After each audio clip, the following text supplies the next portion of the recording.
ഇപ്പൊ പാലക്കാട് അംഗം യൂത്ത് കോൺഗ്രസിന്റെ നേതാവ് എന്താ ഇന്നലെ ഈ സഭയിൽ പറഞ്ഞത്? ഞങ്ങൾ ഗാന്ധിജിയുടെ കാലത്ത് സമ്മേളനങ്ങൾ നടത്തിയിട്ടുണ്ട്. ശരിയാ, നിങ്ങൾ ഗാന്ധിജിയുടെ കാലത്ത് സമ്മേളനങ്ങൾ നടത്തിയിട്ടുണ്ട്. ഞങ്ങൾ പറയുന്നത് അതല്ല. ഈ കാലത്തൊരു സമ്മേളനം നടത്താൻ നിങ്ങൾക്ക് കഴിയുമോ? ഞങ്ങൾ അദ്ദേഹത്തോട് പറയുകയാണ്, ഞങ്ങളുടെ സമ്മേളനത്തിൽ കൊല്ലത്ത് തടിച്ചുകൂടിയത് കൊല്ലത്തെ പ്രൗഢികൾ, അവർക്ക് എല്ലാവർക്കും ബാഡ്ജ് ഉണ്ടായിരുന്നു. അവരാരും വ്യാജമായി ഉണ്ടാക്കിയ ബാഡ്ജിട്ടല്ല ആ സമ്മേളന ഹാളിനുള്ളിൽ വന്നത്.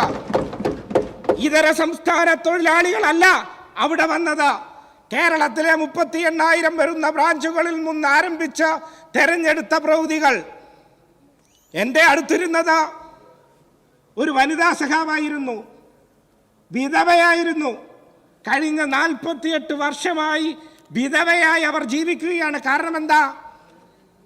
48 വർഷങ്ങൾക്കപ്പുറം അടിയന്തരാവസ്ഥയുടെ നാളുകളിൽ ആ അടിയന്തരാവസ്ഥ കാലത്ത് അഭിപ്രായം പറയാൻ, പ്രതിഷേധമറിയിക്കാൻ ഒക്കെ കോൺഗ്രസ് ഇന്ത്യയിൽ വിലക്കേർപ്പെടുത്തിയപ്പോ ഞങ്ങളുടെ ചുവന്ന കൊടിയും പിടിച്ചുകൊണ്ട് പത്തനംതിട്ടയിലെ മലയാലപ്പുഴയിലെ വള്ളിയാനി ജംഗ്ഷനിൽ ആ ചുവന്ന പതാക ഉയർത്തുമ്പോ നിങ്ങൾ വെട്ടിയരിഞ്ഞു കളഞ്ഞ വള്ളിയാനി അനിരുദ്ധന്റെ ഭാര്യ സഖാവ് കോമളം അനിരുദ്ധനായിരുന്നു എൻ്റെ അടുത്തിരുന്നത്.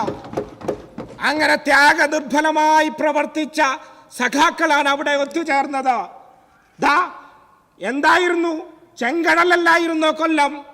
അറബിക്കടലിന്റെ ആരവത്തെക്കാൾ തീഷ്ണമായിരുന്നു സാർ അവിടെ ഉയർന്ന ഇൻക്വിലാബിന്റെ ശബ്ദം. എല്ലാവരുമുണ്ട്. കശുവണ്ടി തൊഴിലാളികൾ മാത്രമല്ല, തോട്ടം തൊഴിലാളികളുണ്ട്, കയർ തൊഴിലാളികളുണ്ട്, മത്സ്യത്തൊഴിലാളികളുണ്ട്.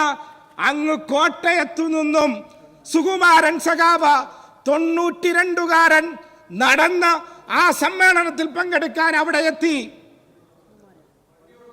അത് മാത്രമോ, ആവേശത്തോടെ നാനാഭാഗത്തു നിന്നെത്തി. തൊഴിലാളി വർഗ പ്രസ്ഥാനത്തെ നയിക്കാൻ വിദ്യാർത്ഥി പ്രസ്ഥാനത്തിലൂടെ, യുവജന പ്രസ്ഥാനത്തിലൂടെ, കർഷക തൊഴിലാളി പ്രസ്ഥാനത്തിലൂടെ എണ്ണമറ്റ ജനകീയ സമരങ്ങൾക്ക് നേതൃത്വം കൊടുത്ത സഖാവ് MP ഗോവിന്ദൻ മാസ്റ്ററെ ഞങ്ങൾ തെരഞ്ഞെടുത്തു. ഞാൻ ചോദിക്കുന്നു, വെള്ളക്കടലാസിൽ എഴുതി ഒരു KPCC പ്രസിഡന്റിനെ തെരഞ്ഞെടുക്കാൻ നിങ്ങൾക്ക് കഴിയുന്നുണ്ടോ?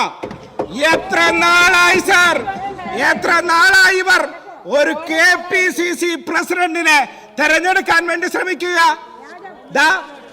പാലക്കാട് അംഗത്തിന് അറിയുമോ എന്ന് എനിക്കറിയില്ല സാർ. 92ലാണ്, 33 വർഷങ്ങൾക്ക് അപ്പുറമാണ് നിങ്ങൾ കേരളത്തിൽ ഒരു സംഘടനാ തെരഞ്ഞെടുപ്പ് നടന്നത്. അന്ന് ആ തെരഞ്ഞെടുപ്പ് നടത്താൻ വന്ന കിഷോർ ചന്ദ്രദേവ മസ്കറ്റ് ഹോട്ടലിൽ നിന്നും ഉടുതുണിയില്ലാതെ നിങ്ങളുടെ നേതാക്കന്മാരുടെ തല്ലു വാങ്ങിപ്പോകുന്നത് കേരള സമൂഹം കണ്ടു. സാർ, സ്വാഭാവികമാണ് CPIM നടത്തുന്ന ഈ സമ്മേളനത്തിൽ ഇവർ അസ്വസ്ഥരാകുന്നത്.